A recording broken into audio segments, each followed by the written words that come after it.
Hi, I'm so glad you're here. This is Melissa, and together let's find those grounding, magical moments in our lives that nourish our spirituality.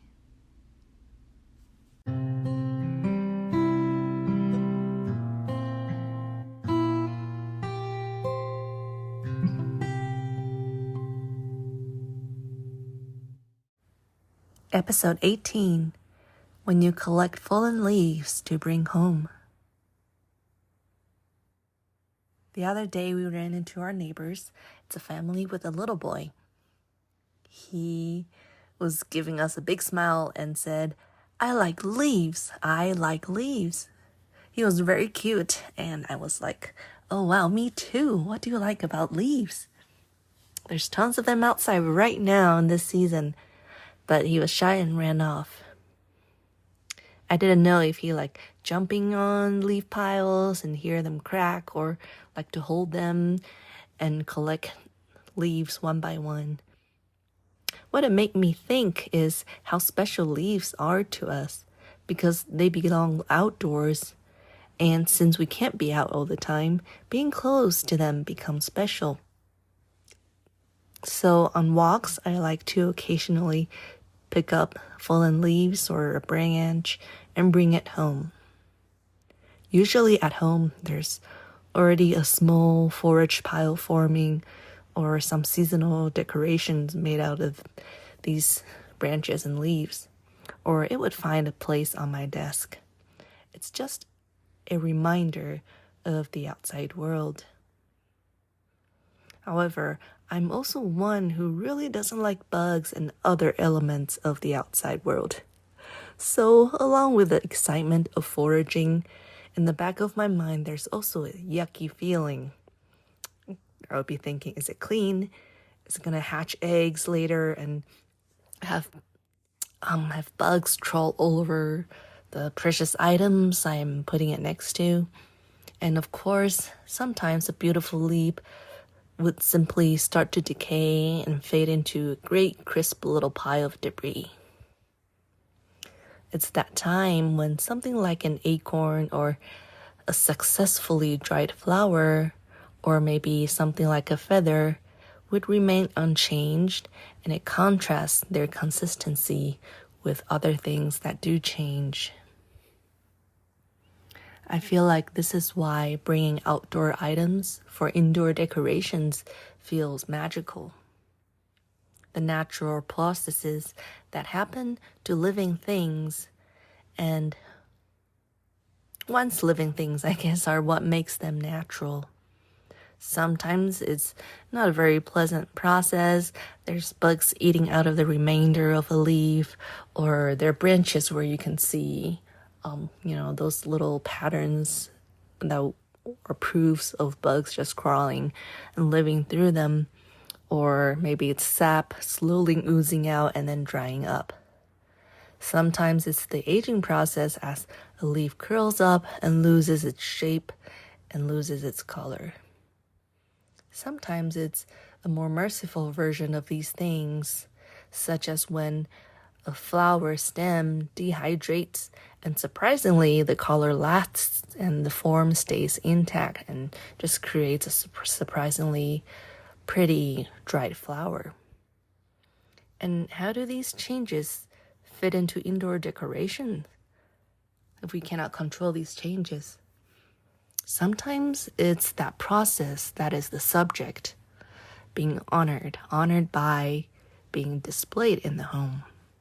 The objects themselves are full of meaning with significance in this way, because what happens to them, drying up, getting wrinkled or curling up, all these things that happen to them represent something bigger, a bigger force. I think this might not be very intuitive, but I think this is one big reason I like to display outside items indoors. They're not merely decorations, but also symbols. As they lose their form and function, they become simply composed. Nothing extra went into producing them, and nothing extra goes into discarding them. Again, it's such a natural, easy cycle. The different speeds at how the decay or change also brings a sense of time. Seeing evidence of time make us become aware of great power of nature beyond ourselves, beyond anything we can control. And being at mercy of that power and mystery brings out humility in us, which in turn cultivates compassion and a sense of connection. And these are the important emotions for us to have in order to respect the world and maintain harmony with the world. This brings up something that any pagan would remind you to ask before taking something away from its natural habitat and to bring it somewhere else. For example, even for something as little as one leaf. Outside of a moral or ecological sensibility, the benefit of asking is that it grows a relationship. It shows who you are in the relationship with nature, with your surroundings. We can all be a person who pays a little more attention and try to listen with consistent good manners and act with consistent values. If we gain something from acting with good manners, whatever we gain carries a deeper meaning, a deeper significance.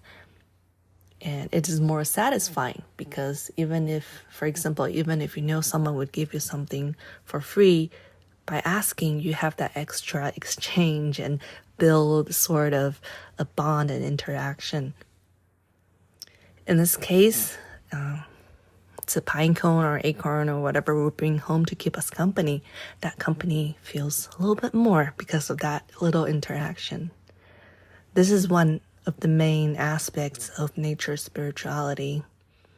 To try to listen past the silence that seemed to exist at the surface. There have been times when I've asked, can I bring you home? And I've gotten intuitive no. It just feels like I was suddenly thrown off and I feel a little scared, like, ooh, okay. And I when I was picking up a stick, so I got nervous and I just tossed it right back. And yeah, a relationship with boundaries is more likely a healthy one, right?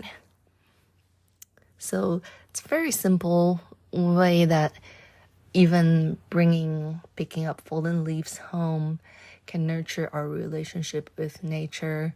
And it feels like picking something up and taking it away feels like conquering. But instead, with an interaction, it becomes full circle. It's communicating and reaching sort of an agreement and harmony, and we feel more at peace and satisfied with what we did. And so that's all my thoughts today around happy little foraging. And it's a topic for autumn, and I hope it's beautiful and not too cold where you are. And I'll see you in another episode.